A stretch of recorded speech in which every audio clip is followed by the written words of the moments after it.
Amen.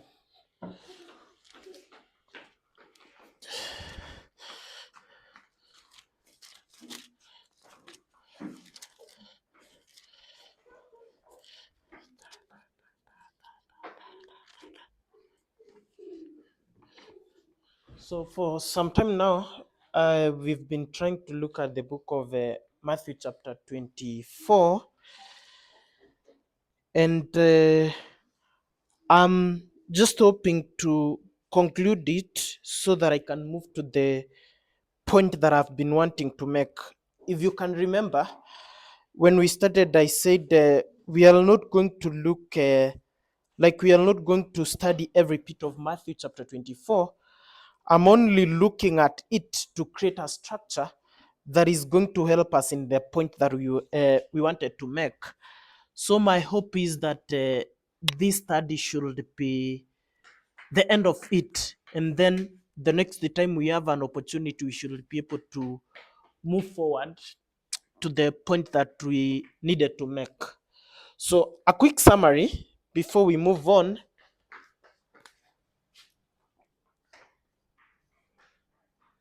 All right. So, a quick summary. When we went to the book of Matthew, chapter 24, we first tried to look at the questions that are in that chapter. And we said the questions are going to help us make a structure. And we'll use this particular structure to study Matthew chapter 24. Right?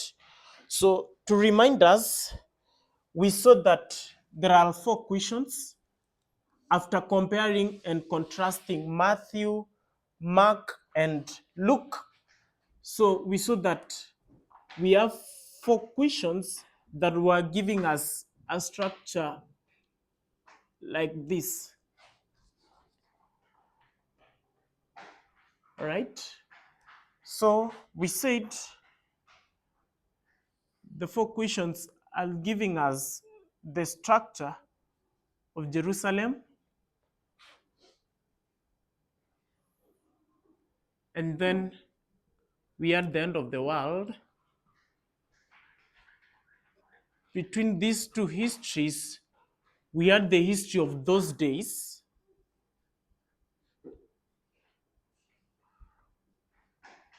which is the 1260. So this verse 4 to verse 20, and and then in terms of the questions,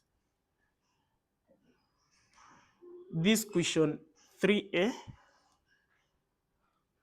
4a, 7a, 4b, and 7b. Now, to remind us why I'm framing them like this is because we went to the book of Matthew chapter 24. In the context of Matthew chapter 24, the questions are highlighted in verse 3. So if you move to the book of Mark 13, you'll find the same questions that are in Matthew in verse 4 and verse 5. So if you move to the book of Luke, the questions will be in verse 7. All right, majorly. So I'm just taking the verses. And then the questions that speaks to the end of the world, these 3b and 3c. So we agreed that this should be Matthew chapter 24, this verse 29 to verse 31. All right. So we said we are not going to focus on this whole history, but our focus is going to be the history of the end of the world. So then what we did in our last discussion is we tried to go to the book of Matthew, Mark, and Luke to compare how these verses are brought out, because this will be our focus, not this all the history of those days. Right? So I'll quickly do that comparison and then move on. So this Matthew 24, and then we'll have Mark 13, and then we'll have Luke 21. But in our last study, we also added the book of Revelation chapter 6. All right? We zoomed in the book of Revelation chapter 6. So if you go to the book of Matthew chapter 29, it's going to give us the sign. So if you go to verse 3 of Matthew chapter 24, I read, and as he sat upon the Mount of Olives, the disciples came unto him privately, saying, Tell us, when shall these things be, and what shall be the sign of thy coming and of the end of the world? So basically, when we come to these verses, verse 29 through 31, they are going to answer, when are you going to come, or when is the, give us the sign of the coming and of the end of the world. So if you go to 29, Matthew chapter 24, verse 29, is going to take us to a time where it's saying, immediately after the tribulation of those days, shall the sun be darkened, and the moon shall not give her light, and the stars shall fall from heaven, and the powers of the heaven shall be shaken. So we said those are the signs of the coming. So it was giving us the sun. We already discussed that, the moon and the stars. And then the second part is going to give us the powers of heaven are shaken. Then if you go to chapter 30, the first part is going to give you the sign of the Son of Man, right? And then if you go to the second part of Matthew chapter 24, is going to give you the second advent, right? So we took this concept to the book of Mark, and we said if you go to the book of Mark, these verses are going to find the equivalent in verse 24. So verse 24 is going to give you the sign that you are going to find is the sun and the moon. Then the second part, 25, is going to combine the stars falling and the powers of heaven being shaken. All right? So we moved to Luke 21. So the equivalent is verse 25, I believe. Verse 25. So it's going to give you the sun, the moon, and the stars. But we said, if you look at Luke chapter 21, verse 25, is going to give you an extra information that is not there in Matthew, nor in Mark. It will give you the distress of nations.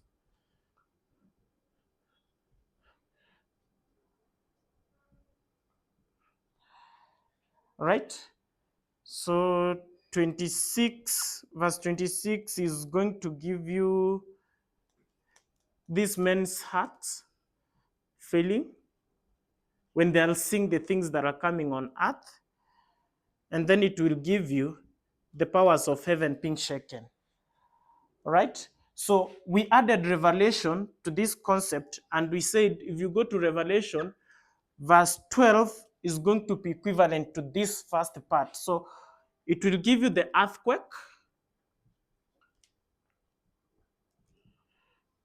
right? Then it will give you the sun and the moon, right? So if you compare these prophecies, you can see that Luke has an extra information, which is the distress of nations, that is not there in Matthew and Mark. And then when you go to Revelation chapter 6, it's going to give you an extra sign, which is the earthquake, right? So we said the 30a is not there in Mark. I think is not there in Luke, and then is not there in Revelation. But if you come to this 30p, which gives you the second advent, is going to be 26 in the book of Mark, right? It's going to be verse 27 in the book of Luke.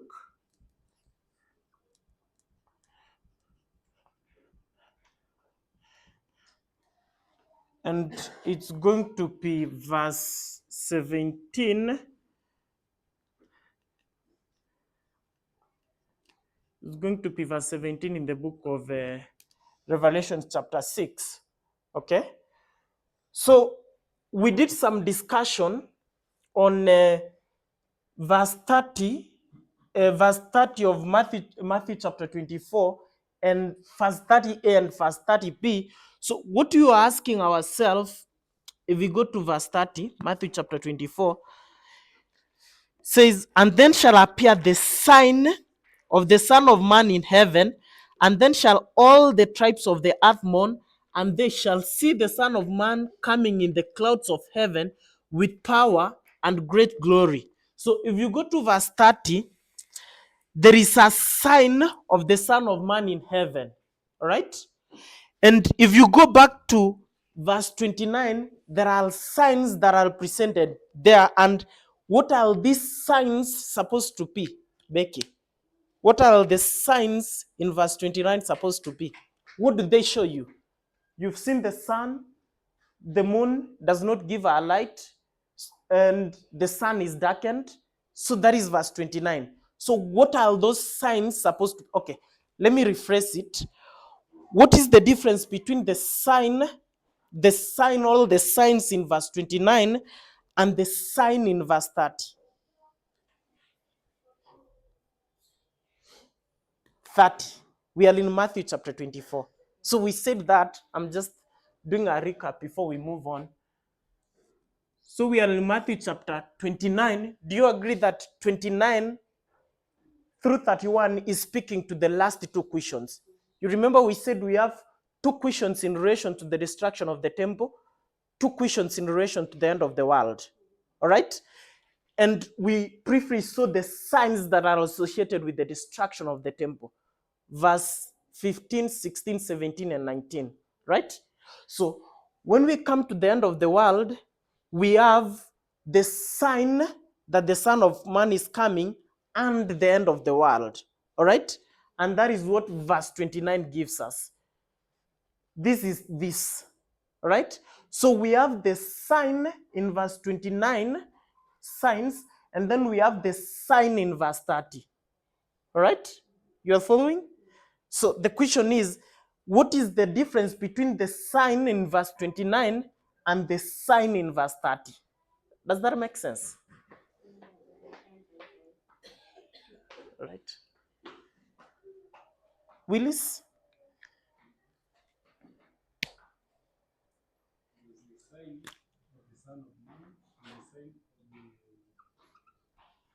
That is verse 29, that is verse 30. So the sign in verse 29 is the sun, the moon, and the stars, right? And then you come to verse 30, this is the sign of the Son of Man.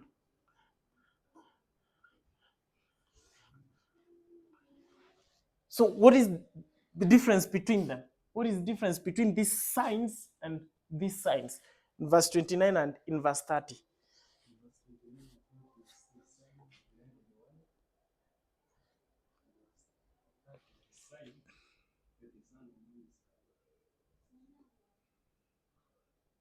Verse 29 is the end of the world. Verse 30.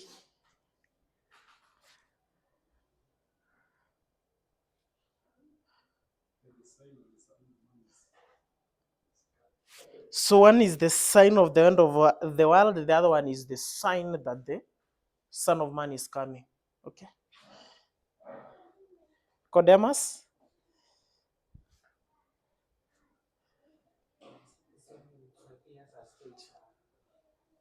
One precedes the other. So when this happens, therefore the next one can do the next. So sign of the coming of the Son of Man happens only when we see things happening before that. So what happened? This is the end of the world. When you see this, the world is ending. when you see this, Christ is coming. Okay. So that is basically what Willis has said. Effie? 29, yeah, but I mean, 29 is the same 30. So 29 is the sign that the Son of Man is coming. And then 30 is the sign that the Son of Man is Here. here. All right. So if you remember, so this verse 29 is the sign that the Son of Man is coming. Right? Verse 30, when you are seeing verse 29, they are preparing you now, the Son of Man is supposed to come. But when you see verse 30, what he's saying is here. Right? So verse 29 is pointing you like the Son of Man is supposed to come. Right? Verse 30 is really telling you like is not here. Does that make sense? So we went through that. So verse 29 will be pointing you to a future event. But when you come to verse 30 and you see that sign, basically is telling you now the event is here. So one is pointing you to some future event. Another one is telling you like now is here, is coming. All right? Now, before we move on, we went through a cause and effect. And I think that is the book of Luke. We can just go to Luke chapter 21, verse 25 for a minute.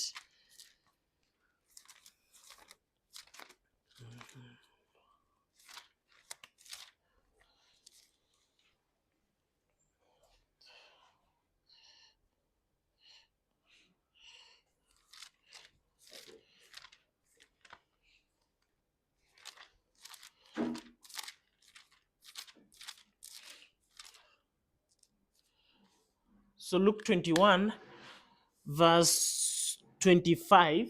So I read. So Luke 21, verse 25 basically is this. It's 29 through 30. So that same line that is taken in Matthew is the same line that is taken in Luke 21. That is why we are comparing and contrasting them. Right?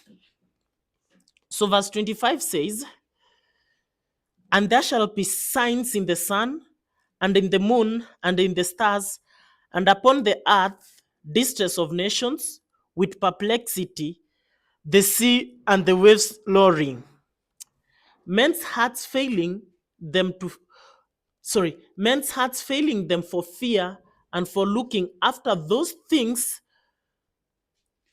men's hearts failing them for fear and for looking after those things which are coming on the earth, for the powers of heaven shall be shaken."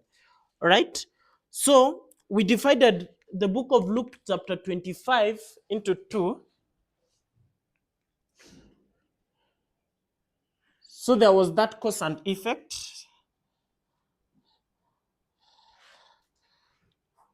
So the first part of 25a, this is going to give us the things that are happening in heaven, which is the sun, the moon, and the stars.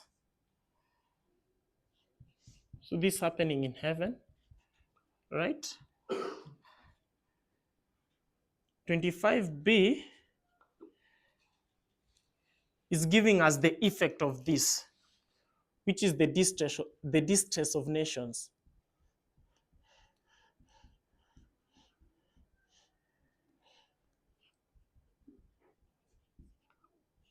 All right?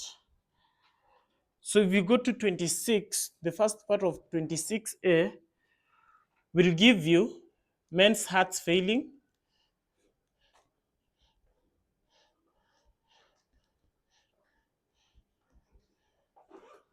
so this earth, and men's hearts are failing because of what they are seeing coming on earth. So 26b will give you the powers of heaven being shaken, right? It's basically happening in heaven. All right? So we discussed that that chiasm, right?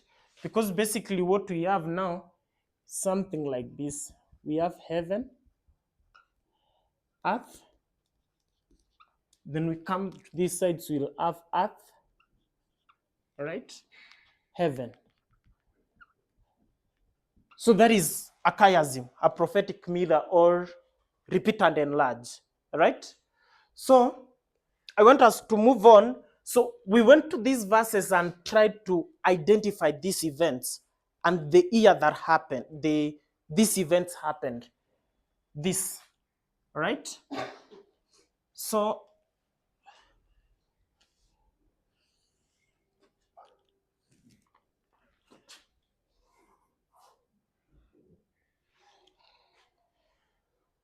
we started with the earthquake, right? Which year did it happen, Max? 1755. Sindio? This is the Lisbon earthquake, right? So 1755, we have the earthquake.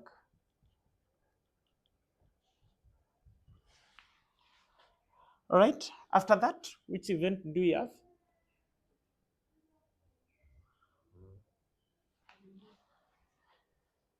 Sorry, Sabina? The darkening of the sun. Which year is that?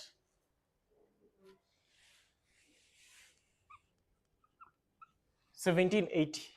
But we said when the sun darkened, that is the same event as the moon not giving a light. And we did that cause and effect, right? Because where does the moon get her light from? The sun. All right. So if the sun has darkened, what is the effect to the moon? It will not give the light. So the same day when we had the darkening of the sun, that is when the moon failed to give a light. So this is the sun and the moon. We use that cause and effect. The next event we had is 1833, which is the falling of the stars, right? All right, so we did some discussion, and we said all these events, the earthquake, the darkening of the sun, and the moon not giving a light, and the stars falling, they were a cluster of event around a major event, right? These are just a cluster of event and around a major event. And what was that major event? The time of the end, 1798, right? Right? So we moved from there. The next event we saw is the distress of nations. Do you remember? All right. So when is the distress of nations? 1840. That is the distress of nations. All right. So we did some discussions around that. People can review. And then, without doing main discussion, if we have lined up all those events, then the next event we expect that will be at the end of that is the second advent. Okay? We didn't discuss when that is, but we said there is another event there, and that will be 1848. Now, I can't remember the quote, but I think it's either Sabina or Joy who had that quote. And this will be the shaking of the powers of heaven, right? So I can't remember the quote, but it's either from Joy or Sabina, right? So we have that line as such. So now, before we move on, if we look at this line, which line does this look like in a reformatory movement? Which line looks like that? So that history is the history of which people in the Advent history?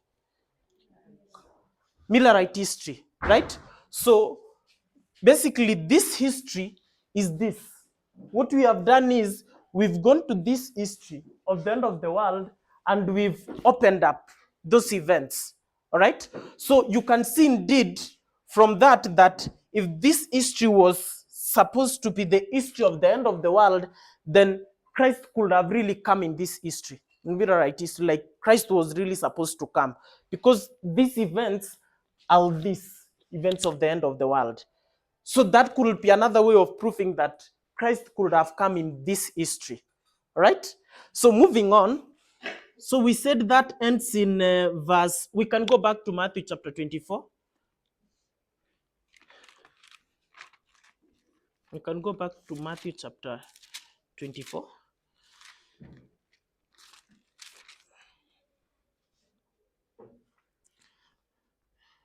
So we said this history is ending in verse 31, right? It's ending in verse 31. So I want us to turn now to verse 32, and we'll discuss one or two simples. So verse 32,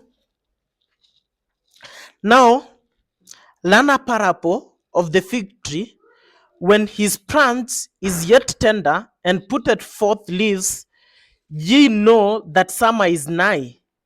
So likewise, ye, when ye shall see all these things, know that it's near, even at the door. All right? So after Christ has given this history, in verse 32, now it turns and gives a parable. Right? So why do we think Christ gives that parable in verse 32? Yes? Before we go to verse 32, so you mentioned that verse 29, there is a difference between the sign of 29 and 30. So my question is, how do we do that from these verses? Like, how do we know that the sign in 29 is telling us Christ is about to come, then verse 30, Christ is here? Because as I'm reading it, it sort of just gives how the events will come. So you will see 28, then you will see 30A, then you will see 30B. And how important is it to understand it the way you have said? Rephrase the question. How do we, you see the way you say 29 shows us Christ is about to come, then 30, Christ is here. So how do we do that for the verses? And how important is it for us to understand it? 29 is pointing us to Christ coming, and 30 is telling us Christ is here. All right. So I think I can do one part, and then one part we can discuss during the Q&A. All right. So if you go back to verse 3 of 24 now, to give some context, what I believe, all I understand it is, these questions that are asked in verse 3 is what gave us this structure. All right. So now the questions, how they are going to be framed, if you come to the history, the disciples want to understand, when will these things be and what will be the sign? So they will be asking, when is it going to happen? So when is the event going to happen? And what will be the signs that this event is going to happen? All right. So now, if you come to this history, I'll create some space.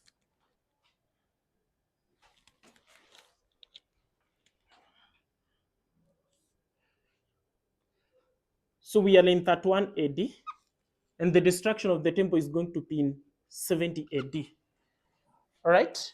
So now, when we were discussing, if you come to verse, so if you come to verse 2 of Matthew chapter 24, verse 2, now the disciples are going to, okay, we can start from verse 1. So, and Jesus went out and departed from the temple, and his disciples came to him for to shew him the buildings of the temple. All right. And Jesus said unto them, see ye not all these things? Verily I say unto you, there shall not be left here one stone upon another that shall not be thrown down. Okay, so there is already a conversation that is going on between Christ and his disciples. So Christ had already told them the Jewish temple is going to be destroyed. And the disciples are curious, so they are going to follow him out of the temple and tell him, do you mean like this temple is going to be destroyed? So Christ confirms that in verse 2 that indeed the temple is going to be destroyed. So we said verse 2 of Matthew chapter 24 is a repeat and enlarge of verse 38, 23 verse 38. So verse 38, basically what Christ tells them is, behold, your house is left unto you desolate.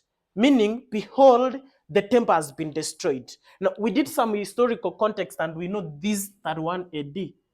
So the question we ask ourselves is, we know the temple is this where we have the destruction of the temple.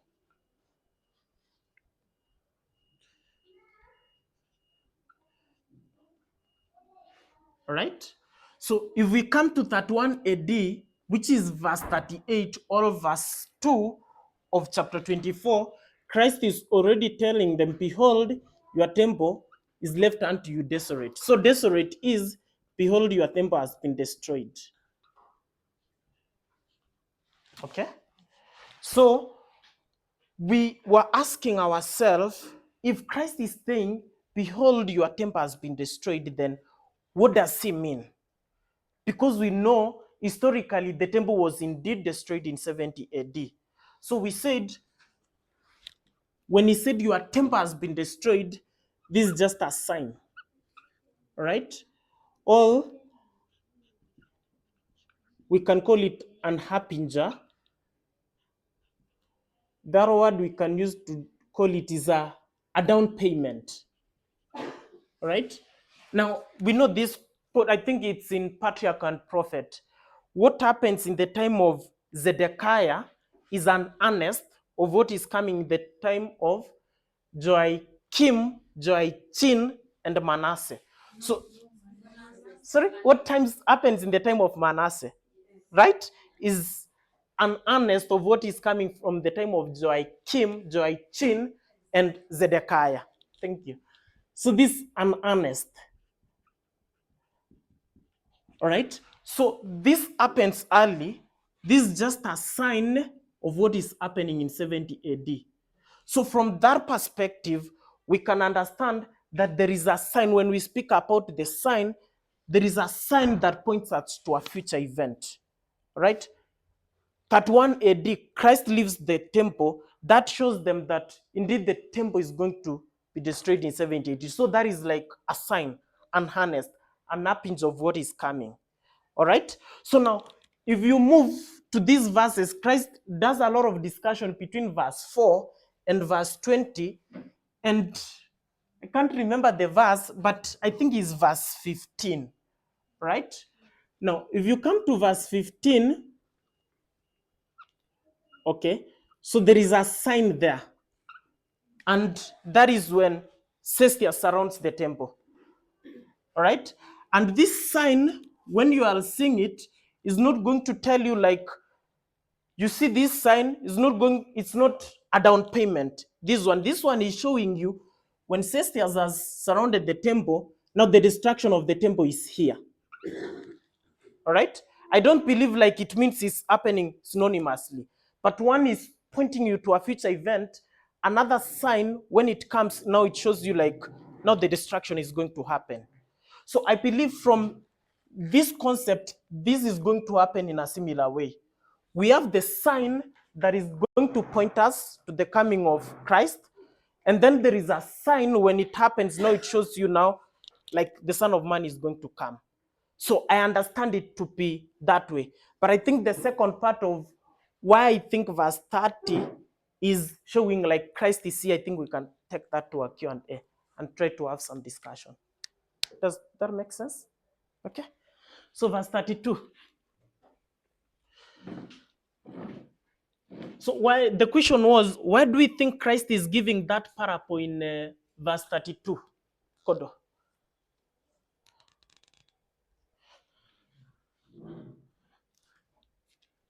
So after Christ, okay, So this history, I want us to divide them into 4. And I'm going to say this is history 1, all right? The history of those days is going to be history 2. The history of the end of the world is going to be history 3. And then this whole history as one is going to be history 4, right? So we have 4 histories. So now when we come to verse, so Christ has already dealt with all this, right? He has dealt with this history, he has dealt with this history too. He has dealt with this history, he has dealt with this history. So if you combine them, he has dealt with this. Now, what is the importance of verse 32? You get my question, Kondo? Yeah, Uh-huh. getting the question, I think it talks about signs for the appearance or the coming of the summer, and they can connect summer to Christ has been giving literal. They are not literal, but they are not. They are events that are not tied to a specific models that we used to have. So, like the darkening of the sun, we can talk about geography, but I see what verse that one is doing is that it brings up the model of agriculture that is kind of a repeated and line showing that the summer, which is harvest, significant right to the end of the world of Christ coming. But I see it as a repeated and line, but specifically using the model of agriculture. Okay. So when it comes to verse 32, you are saying he's using now the model of agriculture, right? You spoke about geography. What was geography in that? Previously, I Is see this? yeah, I see those. Okay. So now this is geography. When we come to verse 32, now he's using agriculture. Now, that is okay, I agree with that. But now, directly from the verse, now learn a parable. So Christ is giving a parable. All right? So now, if we go back to our basic knowledge of parables, what is the purpose of parable? Why do we use parables? We use familiar, they're familiar items we can use to learn about hidden things. So I guess these people understand this model of some and everything. So that is why I think kind of show them that. So Christ is turning to a parable, which is things that they are familiar with, to explain a concept that he had already given. So that is why we are saying is a repeat and enlarge. So I agree with that. So I'll just take some boardwork out and use a different pen.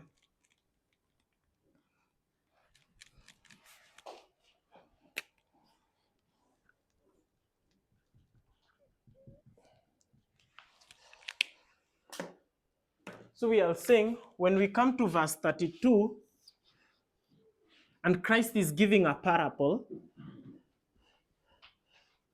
verse 32. So this is just going to be a repeat and enlarge of what Christ has already given.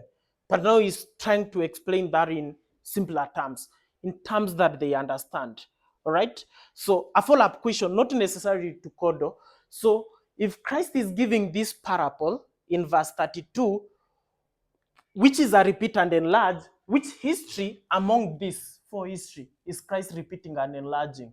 Is Christ repeating history 1, history 2, history 3, all is going to, that repeat and enlarge is the whole history, history 4? Max.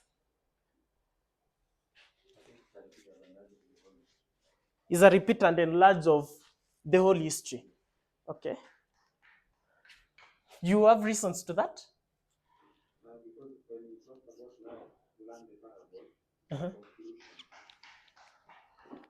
Now, so to give a summary of all the things that we have been talking about, Okay. how is going to be the parable to teach. All right.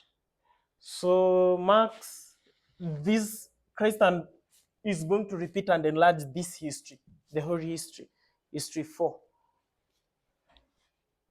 Nick, that repeat and enlarge, which part of the history does it Which history is Christ repeating and enlarging? 1, 2, 3, or 4? I would choose three. Maybe 3? that's another perspective. Yeah. Why 3? I would think what people want to know is the end of Well, the people. Yeah. the end of the world. That final history. He has to be the focus of what happened. So this Christ is other- in 31 AD, right? yeah. So Christ these is in are- 31 AD. So why are people interested to know this? Because this 1798, no? And that will be the second advent. See, this is this. Yeah. All right? This is this that we have delineated down here. So why do you think the people are interested in knowing this and not this all another history? I think maybe the people could be good. I think Christ is talking to these people, but also to most of the other people in future histories like that. But I think those are the histories of the destruction of Jerusalem in the middle, and the 1260 serves as a milestone of something of a great hope, I can say. So if the temple could be destroyed or something or not destroyed, you must live there. And maybe that's a milestone, and then there's that phase of 1260, and then there's now second coming. So I see number 3 as So what Christ is repeating and enlarging is this. Okay. Yes. Oh, I think I'm equating it to history once. this. Yeah, because Reason? in the Bible you see the fig tree as the signs. The fig tree. Oh, sorry. Even I think yours is different, sorry. So it's history 1. The repeat and enlarge is on history 1. Okay. Because in And history one, the reason is you see signs here, and then when you come to this verse, it's going to tell you the fig tree. we see signs. Yeah. So what are the signs in verse 32? The fig tree, I'm going to take the fig tree to those signs. Okay, so the sign is the fig tree. So let's see what you are saying.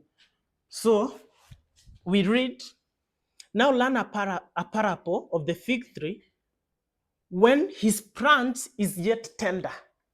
So this is the branch of the fig tree. Do you agree that? So when we see the branch of the fig tree, what does that point us to? So when you see the branch is yet tender and putteth forth leaves, ye know that summer is nigh. All right? So what is the parable? So this is the leaf. I'm not going to draw it in the perfect way. All right? So the fig tree is giving leaves. And when you see this, what does that show you? Summer. Okay? Is coming. So this is the sign, right? This is the event.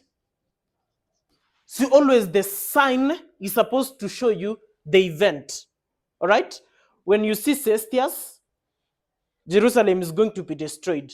When you see the stars, the moon, the sun, the moon, and the stars, you know that the Son of Man is coming, which is the event. So the sign is when you see the leaves, the fig tree is putting forth leaves, that is a sign that summer is coming. So summer is the event. That is what you are saying. So how is this history 1? Is what I want you to connect to. Things like I told you before, like the sign, the leaf is, when you go to the history ones, you see the signs, which the darkening of the sun and all those, right? No. This is history 3. No? The darkening of the sun, the moon not giving a light. Maybe I'm messing up. Yeah, because this is this. Those things, how we are there. Uh-huh. But what I mean, the darkening of the sun, stars, and all those. So that is history 3 then. Okay. All right. So the parable in verse 32 is repeating and enlarging history 3. Becky? Sorry? 4. Why?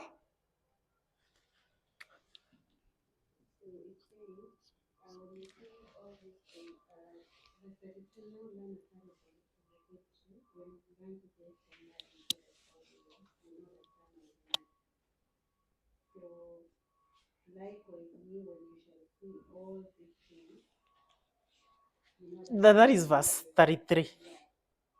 Okay. So verse 32 and verse 33 are the same? Uh-huh. All right.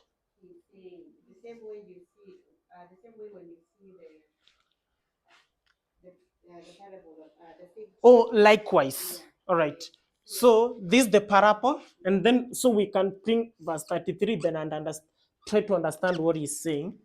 So when you see the fig giving the leaves, summer is nigh. So likewise is comparing. So verse 32, we can compare it with verse 33. So verse 33, if we can, what is, so if we read verse 33, it say, so likewise, yea, when ye shall see all these things. Okay? So when you see all these things, what is that pointing you to?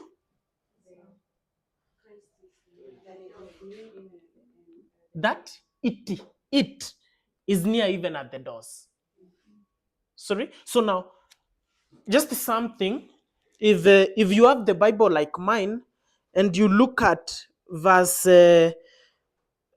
33, that word it iko na katua hapo juu, right? So now, if you go to the marginal references, that it, they'll say it's he.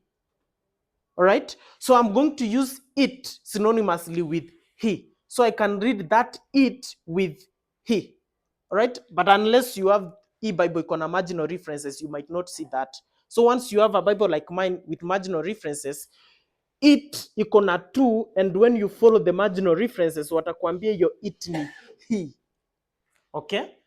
So now, what he's saying, when you see all these things, what is expected, you know that he is even as the door. So who is he? The Son of Man. Okay? So that is Christ. So once you see these things, that is pointing you that Christ is even at the door. The Son of Man is coming. All right? Uh-huh. I was just helping you to put verse 33 in a structure. Okay. So how does this give the all of it? All right. So if we use the compare and contrasting you are using, when you see the leaves, you will know that summer is the event is near at hand. So that is compared and contrasted to verse 33. I thought, so this is the natural in this context, this is the spiritual, right? So these things will be the natural, this will be the spiritual, all right, at one level. So if we compare and contrasting them, then this sign in verse 33, the leaves will be equal to these things, all right? So we'll have, when you see the leaves of the fig tree will be these things, all right? And then summer is nigh. The summer is nigh will be the same as the coming of Christ. That's correct. That's a correct scenario. All right. So that is the coming of the Son of Man. So what do you think is history 4 then? Because for me, it seems that that is history 3. Because which history has the signs that gives us the sign of the coming of the Son of Man? Is it this or this?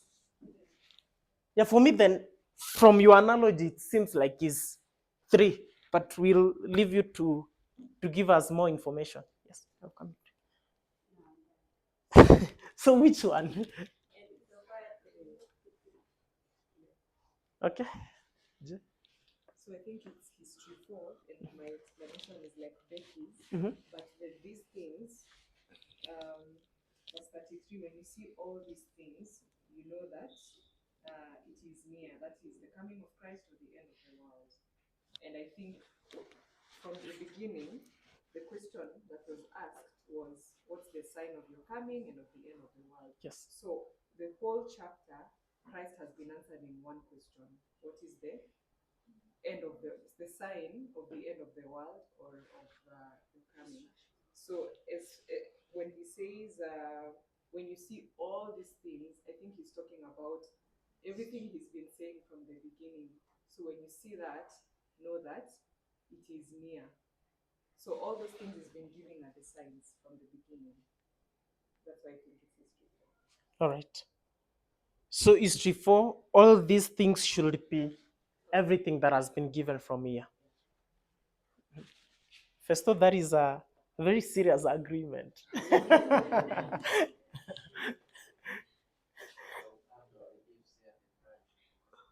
Sorry?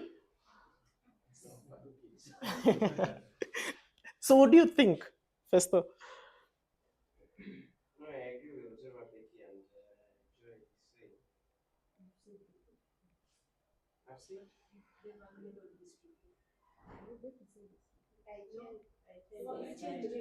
Oh no, I knew on 4. That is not me. That is history 4. All right. Would any other answer except history 4 and history 3? Do we have any contrary? Someone who thinks is history 1 or history 2? So we'll go with this what we have for now. Right? So let's go to verse verse 34. So verse 34 says, verily I say unto you, this generation shall not pass till all these things be fulfilled. Okay? So I think the key for me in verse 34 is trying to find what this generation is.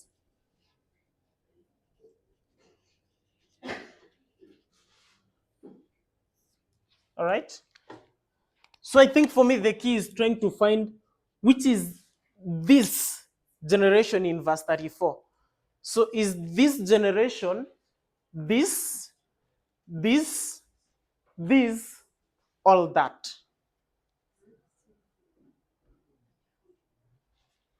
Okay?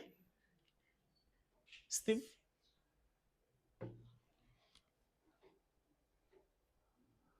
I think it's, you see, like me, I have a problem with you, so that model, that could be one, I thought it was that true, and I thought everything should map. So this generation is this. Those people who are there, they are Okay. disciples, Okay. those are the ones. Because he's speaking to the disciples. Yeah. All right. Saying this is a very, what do you call it? An article, yeah. It's not article. Okay, that is interesting. And so Max, this generation. Who is Christ speaking to at this moment? Christ is standing in 31 AD. So we already, if you go to verse 1, all right. So let's just see who Christ is speaking to. Cindy. Now, if you go to verse 1, Marx says, and Jesus went out and departed from the temple, and his disciples came unto him for to shew him the buildings of the temple. All right. So if you go to verse 3, so we know like the disciples of Christ already have followed Christ outside the temple. to ask him some questions.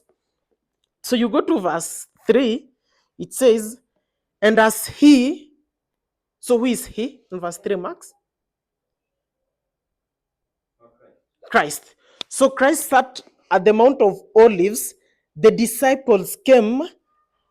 So the disciples came unto him privately, saying, tell us, when shall these things be, and what shall be the sign of the coming and the end of the world? So that is a conversation between Christ and the disciples. So let's just leave out your finger there. Let's move to Mark and find an equivalent of verse 2 and 3 in Mark. So that should be Mark 13.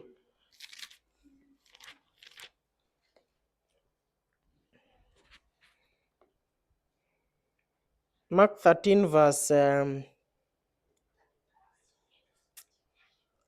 I'll go to verse 3. Mark, I'll still go to verse 3 because Mark verse 2, I think is Matthew chapter 24 verse 2 still.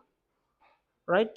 So verse 3, and as he sat upon the Mount of Olives over against the temple, Peter and James and John and Andrew asked him privately.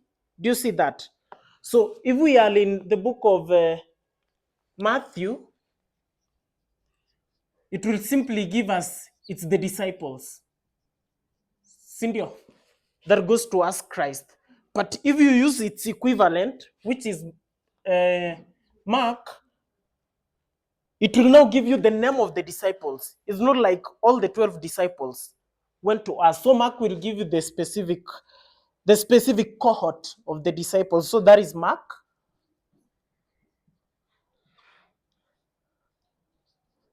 James, John, and Andrew. Okay? So there is a conversation between Christ and the four.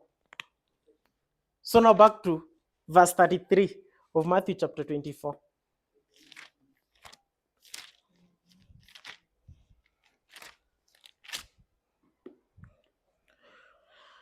Verily I say unto you, this generation shall not pass till all these things be fulfilled. So what is this generation?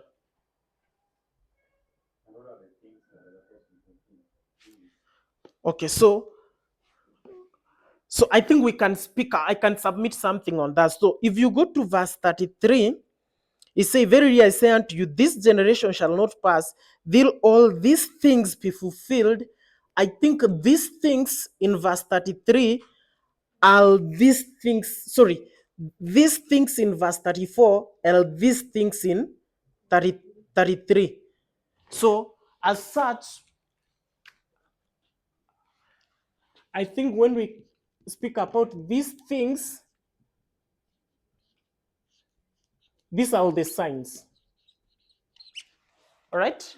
Let me give you my thought process. So when we come to verse 32, we agreed it's a repeat and enlarge. Christ is repeating and enlarging what is given before. So now, what we are trying to decipher is we have four histories. Which specific history is Christ repeating and enlarging? So we've seen he has given a parable and he has told us when we see the figs giving their leaves, we should know that the summer is nigh. So naturally, what we expect is that these leaves is a sign. So when you will see the leaves, you will know that the event is coming. Summer is nigh. So verse 33 is a comparison. So likewise, see, that is a comparison. So basically, it's comparing and contrasting verse 32, right? So it says, so likewise, yea, when ye shall see all these things, know that it or he is near, even at the door.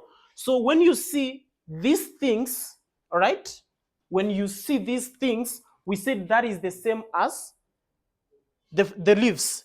So if this is the sign, then these things will also be what? The sign.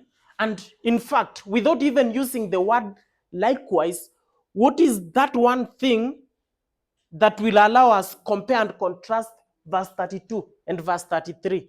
Let's say likewise was not there, even if we take that out, just from reading the verses.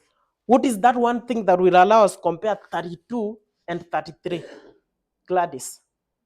Just let's take likewise out of the window. Let's take the word likewise out of the window. What will that thing that will show us that 32 and 33 is connected? Sorry? No, likewise is what I want us to take out of the window. So, sorry, Festus?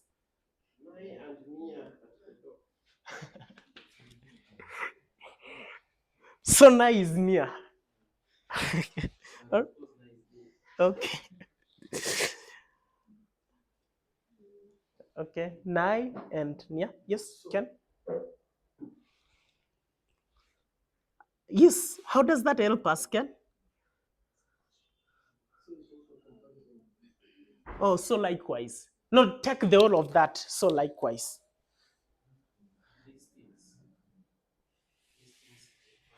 These things are leaves. Hmm? These things are leaves. How does that help us? Yes, Doro? I think it is like for you to, you have to see the leaves. Yes. The same way in verse 33, you see all these things. Agree. I was thinking about that. The 5 common senses. In verse 32, you have to see the leaves, right? For you to see that the leaves has come up, there is that common like sight. You have to see. So in verse 33, you have to see these things. So 5 common senses, you have to see that the fig tree has given forth the leaves, and in verse 33 you still have to see these things. All right? That is not even the point. So the analogy we are making, Max, is therefore these things in 33 have to be the sign. All right? So these things are the sign. So now, if you go to 33, if you go to, sorry, 33 is what we have discussed. If you go to verse 34, verily I say unto you, this generation shall not pass till all these things be fulfilled. Be fulfilled. I think these things are still the sign. So, what Christ is basically saying, this generation shall not pass until all the signs have been fulfilled.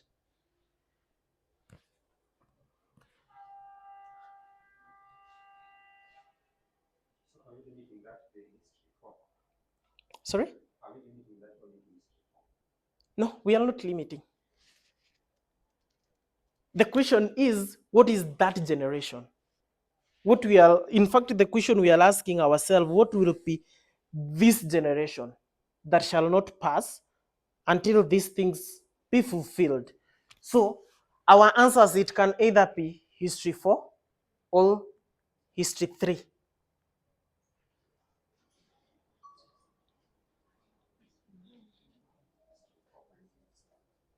So, this generation is this history.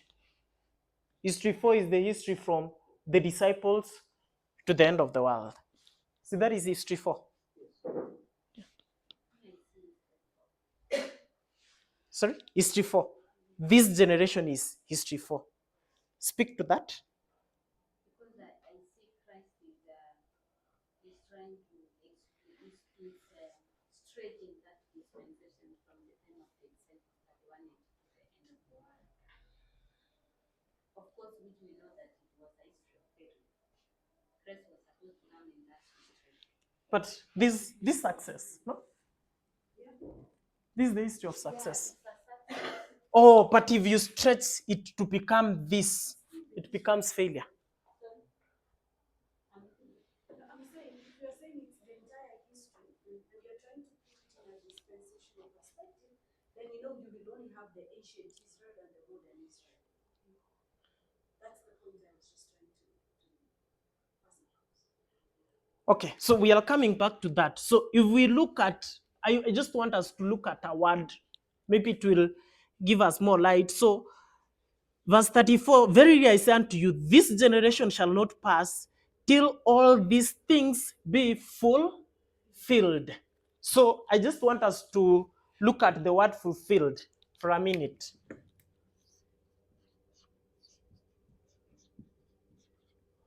So what does fulfilled mean in English? Sorry? What does fulfilled mean, Daisy?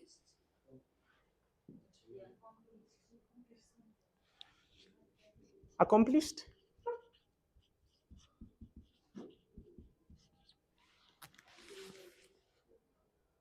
Sorry? Okay. Now, I think if you look at, I think I agree with accomplished, but if you look at the word fulfilled, I think within itself is a repeat and enlarge. All right? Within itself is a repeat and enlarge. So this is what commonly we'll call, I'm not sure how to write it. These are a compound word. Sindio? Tautological compound.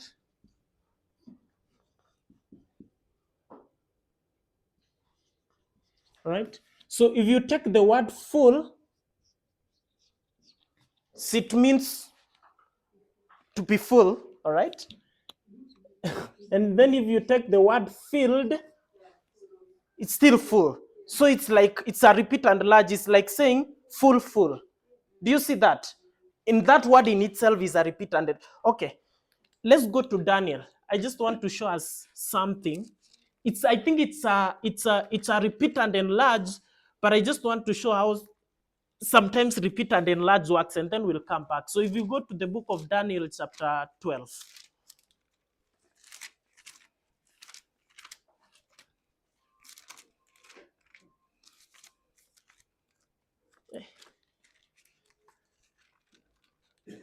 Daniel inakwanga wapi? Before Ezekiel.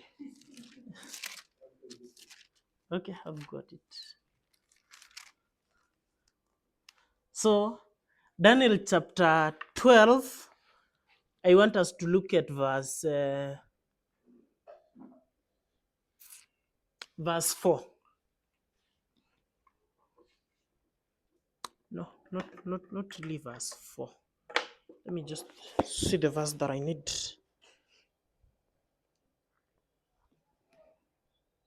Yeah, verse 4. But thou, O Daniel, shut up the words and seal the book, even to the time of the end. Many shall run to and fro, and knowledge shall be increased. Right? So if we take that prophecy, Daniel is being told, but thou, O Daniel, shut up the words. Shut up. Then we have words, right? And then he says, seal the book. Okay? So, we know that shut up is the same as seal. No? When you shut up is the same as sealing. And then words could be same as book.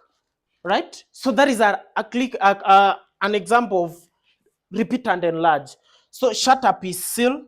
Words could align to the book. But if I have my Bible and I say I'm going to shut my Bible, it's just closing. Okay? But if I say I'm going to seal my book, there is an extra aspect to that. So I have to close my Bible and then wrap something around it. See, I've sealed. So you can see, although it's a repeat and enlarge, seal is the same word as shut up, but it gives us an extra information. One is just you closing the Bible. Another one, you have to close the Bible and then wrap around it. Okay? So I think that is the importance of repeat and enlarge. You repeat the same thing, but it could give you some extra aspect that you had not seen in the former way you had expressed it. Okay? So now back, I don't know if my time is over. Hopefully not. All right. So Matthew chapter 24. We go back to Matthew chapter 24.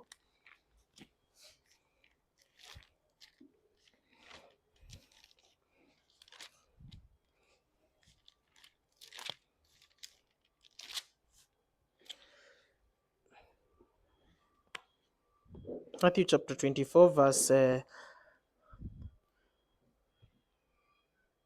Matthew chapter 24, verse 34. Verily I say unto you, this generation shall not pass till all these things be fulfilled.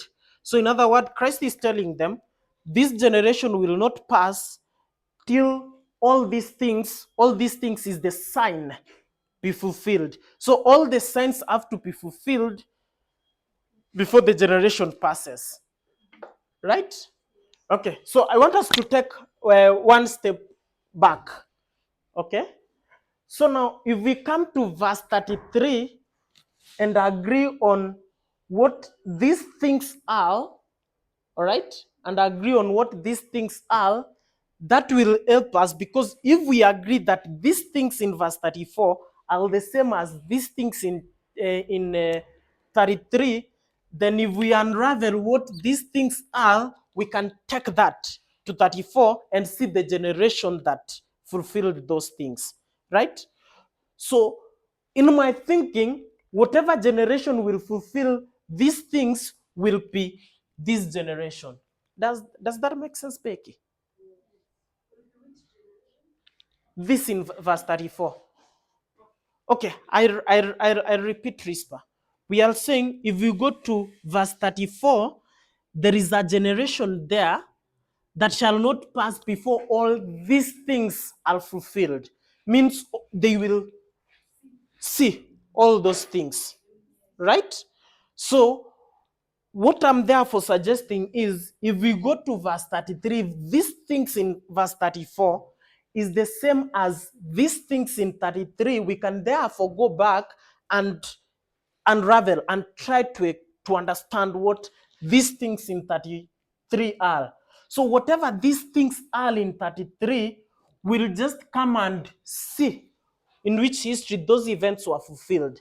And that will tell us what this generation is. Does that make sense?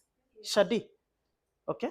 Yes, But if Nicodemus. you do the opposite, you understand the generation and then you look on the things. Okay, yeah. fulfilled in the generation. That should be okay.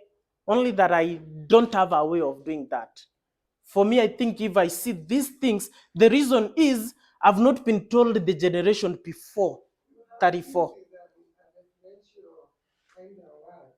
Referential, what does that In mean? the same way you say here, like this refers to that specific class of people. It's not open to interpretation what this means.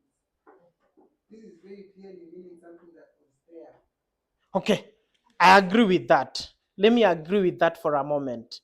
So, this generation is something that was there, right? People that were there. A generation that was there. Only this generation, the generation that was there. Generation one. No. I don't. He was talking about Yes, no, I think when he says this generation, I think Christ is referencing I don't think he means like he's pointing them like this generation. Yeah, I don't think he's saying you. He's meaning this generation that he has been speaking about. All that has, yeah. If that was the case, we have said then the generation. If it's a generation that is in reference to like not here, not the one that is Bible from he wouldn't just say like this generation. Okay, so it's okay. So I've seen 3 hands. So we'll do Rispa, we do him, and then we do Jeff. Yeah, and then yeah, we'll take it. Sorry. Time imeisha. So is it something you cannot? You do not forget, right? All they can say it and then if he writes. That is okay. Then we don't have to answer now. See, they can, you just, okay. So we take it. We take it to Q&A. We can continue with those thoughts and then move to questions. See, that is okay. All right, we pray. Dear Lord, we thank you for the gift of the Sabbath, and we thank you for always enabling us to meet as a class of people that are united by the truth.